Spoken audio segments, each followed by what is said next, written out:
देखो भाई, last video के अंदर एक कमेंट आया था कि भाई 80,000 रुपीज़ के अंदर क्या मुझे RTX 4050 वाला ग्राफिक कार्ड के साथ में लैपटॉप परचेज करना चाहिए या फिर RTX 3050 के साथ में जाऊं। एंड जिस हिसाब से डेली लैपटॉप के प्राइसेस डे बाय डे बढ़ ही रहे हैं,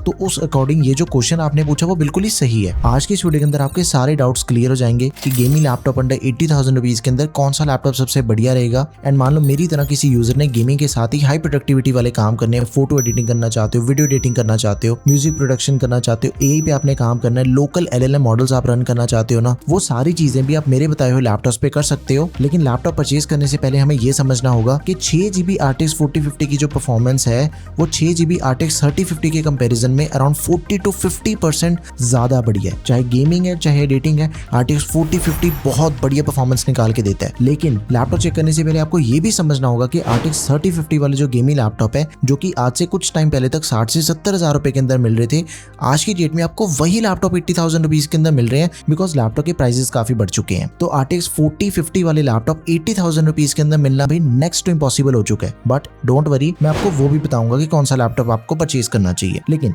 उससे पहले आपने ये समझना है कि भाई RTX 3050 दो तरह के मिलते हैं आपको, 4GB VRAM के साथ में एंड 6GB VRAM के साथ में। एंड दोनों का प्राइस आपको 80,000 के अराउंड मिल जाएगा। इन दोनों में से जो 4GB RTX 3050 है भाई, उसे आपने बिल्कुल भूल के भी परचेज नहीं करना। Only focus on 6GB RTX 3050 अगर हम 80,000 रुपीज लगा रहे हैं। नाउ अभी के टाइम पे जो पहला सबसे बढ़िया गेमिंग लैपटॉप है जो कि हम 80,000 रुपीज के अंदर परचेज कर सकते हैं वो है Acer Aspire 7। 78,000 रुपीज के अंदर हमें लैपटॉप मिल जाता है एंड इसके अंदर हमें लेटेस्ट 14 जनरेशन का प्रोसेसर मिलता है, Core 7 240H। एंड ये जो प्रोसेसर है भाई, ये बिना ग्राफिक कार्ड के भी बहुत ज्यादा स्ट्रॉन्ग प्रोसेसर है। मतलब आप चाहे मल्टीटास्किंग कर लो, कोडिंग कर लो, गेमिंग कर लो, सब कुछ इसका प्रोसेसर हैंडल कर लेगा। साथ में जब डेडिकेटेड GPU ऐड हो जाता है, इसकी परफॉर्मेंस और भी ज्यादा बूस्ट हो जाती है। तो पे मैंने God of war, Hogwarts legacy and black myth Wukong सब कुछ टेस्ट करके देखा है, उनके स्कोर्स को भी चेक करेंगे। लेकिन सबसे पहले इसके अंदर में 16GB की DDR4 रैम मिल जाती है जो कि एक्सपेंडेबल है। इन फ्यूचर हम इसकी रैम को 32GB तक ले जा सकते हैं। साथ में 512GB की SSD है, that is also expendable. 15.6 inches की फुल HD डिस्प्ले मिल जाती है लैपटॉप में। 144 हर्ट्ज का रिफ्रेश रेट है जो कि गेमिंग के लिए मिनिमम होना ही चाहिए। 144 हर्ट्ज प्रेफरेबल है, 120 हर्ट्ज तो मिनिमम होना चाहिए। एंड एडिटिंग की बात करें, देखो इसकी जो परफॉर्मेंस है लैपटॉप की वो एडिटिंग संभाल लेगी, लेकिन जो कलर एक्यूरेसी है इसकी डिस्प्ले की वो उतनी बढ़िया नहीं निकल के आएगी। मतलब सिंपल है कि इस लैपटॉप की जो डिस्प्ले है वो कलर एक्यूरेट नहीं है। तो अगर आप इस लैपटॉप को एडिटिंग के लिए यूज करना चाहते हो, BenQ का 100% sRGB वाला मॉनिटर है, सिर्फ 10,000 रुपए के अंदर मिल जाएगा। लिंक मैं product tab and description box दोनों जगह पे ऐड कर दूंगा। नाउ देखो इसके अंदर हमें 6GB RTX 3050 दिया गया, 75 वॉट्स TGP वाला। अगर आपको TGP का मतलब नहीं पता, देखो TGP का मतलब बिल्कुल ही सिंपल है, ये नंबर जितना ज्यादा होगा उतनी परफॉर्मेंस बढ़िया निकल के आएगी। आपके सामने दो ग्राफिक कार्ड्स हैं, एक है RTX 3050 एंड दोनों ग्राफिक कार्ड RTX 3050 6GB वाले हैं, लेकिन एक की TGP है 45 वॉट्स एंड दूसरे की TGP है 75 वॉट्स। तो जिसकी TGP 75 वॉट्स है उसकी परफॉर्मेंस ज्यादा बढ़िया है। अब इस पे मैंने डिफरेंट गेम्स टेस्ट करके देखे हैं, GT5 खेल के देखी है। Full HD very high setting के ऊपर 70 to 80 FPS मिल जाते हैं। गॉड ऑफ वार की बात करें,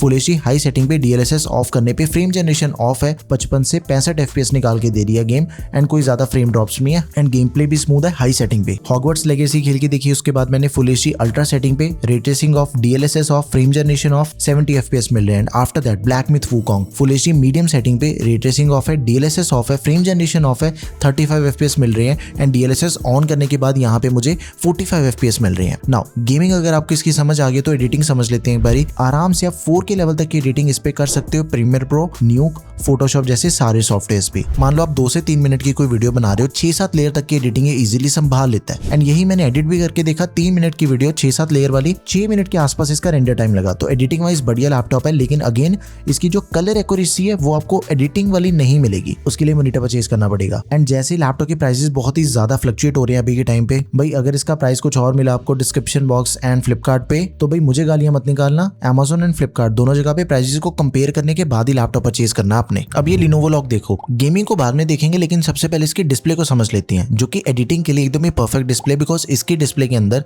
100% sRGB मिल जाती है। मतलब कि जो आप एडिट करोगे, कलर ग्रेड करोगे, बिल्कुल सेम उसका रिजल्ट आएगा। कलर्स बहुत ही शार्प एंड रियल नजर आते हैं। एडिटर्स इस चीज को समझ पाएंगे कि भाई 100% sRGB कम से कम होनी ही चाहिए अपनी डिस्प्ले में, तभी एडिटिंग करके मजा आता है। नाउ जो Lenovo लॉक का प्राइस है वो थोड़ा सा Acer से महंगा है। 84,000 रुपीज इसका नॉर्मल सेलिंग प्राइस है, लेकिन अगर आप इसे बैंक डिस्काउंट के अंदर परचेज करते हो, ऑनलाइन इसे परचेज करते हो, तो 80,000 रुपीज के आसपास हमें लैपटॉप मिल जाएगा। 15.6 इंच की फुल एचडी डिस्प्ले मिल जाती है, 300 निट्स की ब्राइटनेस, 144 हर्ट्ज का रिफ्रेश रेट दिया गया। अब प्रोसेसर की बात करें, इसके अंदर में जैसे Ryzen 5 प्रोसेसर दिया गया, 7235HS 7000 सीरीज का लेटेस्ट प्रोसेसर है। लेकिन जब मैंने इसको इंटेल के 240H के साथ में कंपेयर करके देखा, तो जो Acer के लैपटॉप के अंदर में 240H प्रोसेसर मिलता है Core 7, उसकी परफॉर्मेंस ज्यादा बढ़िया as compare to Ryzen 5। But ऐसा नहीं है कि ये प्रोसेसर इतना ही खराब हो गया कि ये कुछ संभाल नहीं सकता, काम इसके ऊपर भी सारे हो जाते हैं। बाकी इसके अंदर में 12GB की रैम मिल जाती है, 4800 मेगाहर्ट्ज वाली एक्सपेंडेबल है, 32GB तक DDR5 रैम है, इसकी रैम फास्ट है, लेटेस्ट है। एंड स्टोरेज का भी कुछ ऐसे सीन है कि 512GB की SSD है, वो अगेन फास्ट भी है, लेटेस्ट भी है, Gen 4 SSD दे रखे हैं। इन फ्यूचर दोनों चीजों को हम एक्सपेंड भी कर सकते हैं। अब इसके प्रोसेसर की परफॉर्मेंस तो देख ली आपने, लेकिन जो ग्राफिक कार्ड है वो इसके अंदर ज्यादा तगड़ा दिया गया। 6GB RTX 3050 है। अब आप कहोगे कि भाई वो सेम तो हमें Acer वाले लैपटॉप के अंदर भी मिल रहा था, लेकिन भाई TGP इसकी TGP है 95 वॉट्स। इसमें मुझे Acer के कंपैरिजन में ज्यादा बढ़िया FPS मिले हैं। सबसे पहले मैंने GTA 5 खेल के देखी है, full HD very high setting के ऊपर।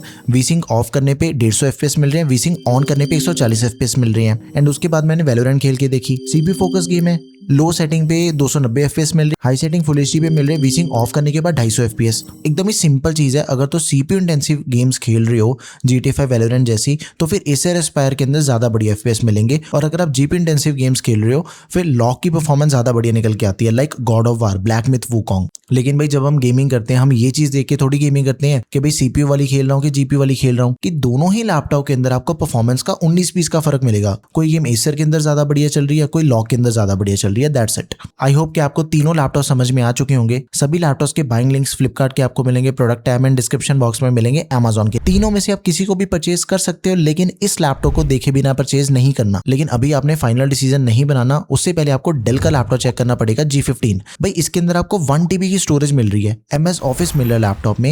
एंड इसके अंदर में जो प्रोसेसर मिल जाता है, देखो 3 सीरीज के इंटेल के प्रोसेसर मिलते हैं, U, H एंड HX। अब इसके अंदर में HX सीरीज का प्रोसेसर मिल जाता है, जो कि U एंड H के कंपैरिजन में सबसे ज्यादा स्ट्रॉन्ग एंड ज्यादा हैवी टास्क करने के लिए बनाया गया। एंड इसके अंदर में वही मिल रहा है 13450HX, एंड इसका भी प्राइस अराउंड 84,000 रुपीज है। अब इसकी जो परफॉर्मेंस है, हालांकि 13 जनरेशन का प्रोसेसर है, लेकिन इसकी परफॉर्मेंस ऑलमोस्ट बराबर है जो कि 14 जनरेशन का हमने Core 7 240H देखा। उसका रीजन यही है कि HX सीरीज का प्रोसेसर है ये। देखो जैसे ग्राफिक कार्ड के अंदर हमने TGP को समझा, प्रोसेसर के अंदर TDP होती है। इसकी मैक्स टर्बो पावर 157 वॉट की है, तो हाई लोड ये इजीली हैंडल कर लेता है। तो ओवरऑल इसके CPU की जो परफॉर्मेंस है वो बेटर ही है। 10 कोर 16 थ्रेड्स मिल जाते हैं, 16GB की रैम है, DDR5 रैम है 4800 मेगाहर्ट्ज वाली, 32GB तक एक्सपेंडेबल। एंड इसके अंदर में 1 TB की स्टोरेज मिल जाती है, Gen 4 that is also expendable. 15.6 inch की डिस्प्ले, 120 हर्ट्ज रिफ्रेश रेट वाली, 6GB RTX 3050 95 वॉट्स TGP वाला दिया गया। अब इसकी गेमिंग स्कोर्स को समझते हैं। GT5 है, full HD very high setting के ऊपर, VSync ऑफ करने पे 150 FPS मिल रहे हैं, VSync ऑन करने पे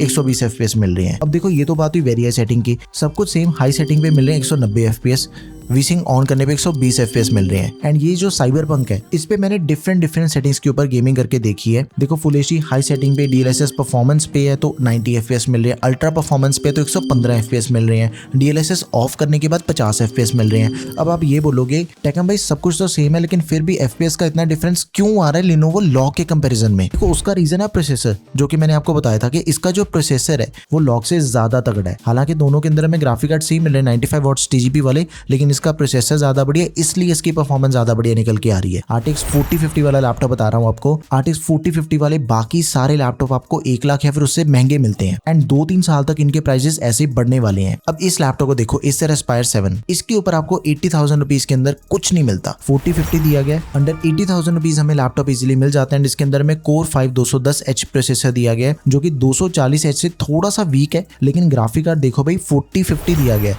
वो सबसे पावरफुल है। इस पे मैंने Hogwarts Legacy खेल के देखी है, full HD ultra setting, ray tracing of, DLSS of, frame generation of 50 FPS मिल रही है अल्ट्रा सेटिंग पे। And God of war same ultra setting पे मिल रहे हैं 45 FPS। नॉर्मल सेटिंग के अंदर तो देखो 80 to 90 FPS तक जा रहे थे, वो तो मैंने रिव्यू करने के लिए मैक्स सेटिंग पे खेल के देखा, लेकिन नॉर्मल सेटिंग के अंदर अच्छी गेम चल रही है। 16GB रैम मिल जाती है, एक्सपेंडेबल है 32GB तक, 512GB SSD that is also expendable. Display है 15.6 इंच की फुल एचडी IPS, 144 हर्ट्ज का रिफ्रेश रेट दिया गया। बाकी एडिटिंग के लिए अलग से मॉनिटर लेना पड़ेगा, उसके लिए मैंने लिंक डिस्क्रिप्शन बॉक्स में ऐड कर दिया है प्रोडक्ट टैब में भी। बाकी इसके अंदर में MS ऑफिस नहीं मिलेगा। 80,000 रुपीज के अकॉर्डिंग RTX 4050 दूसरे किसी भी लैपटॉप के अंदर आपको नहीं मिल रहा। ऑल इन ऑल 4 लैपटॉप मैंने आपको बताए हैं। आपको इन चारों में से कौन सा बढ़िया लगा वो मुझे अपने कमेंट सेक्शन में जरूर बताना है। सबसे पहली प्रेफरेंस रखो RTX 4050 वाला लैपटॉप। उसके बाद 3050 के जो हमने 3 लैपटॉप देखे हैं, तीनों 6GB VRAM के साथ में मिल रहे हैं। उन तीनों में से कोई परचेज कर सकते हैं। अगर उन तीनों की परफॉर्मेंस कंपेयर करें, एसर के अंदर हमें 240H मिल रहा है फर्स्ट प्रेफरेंस, डेल वाले के अंदर 13450HX मिल रहा है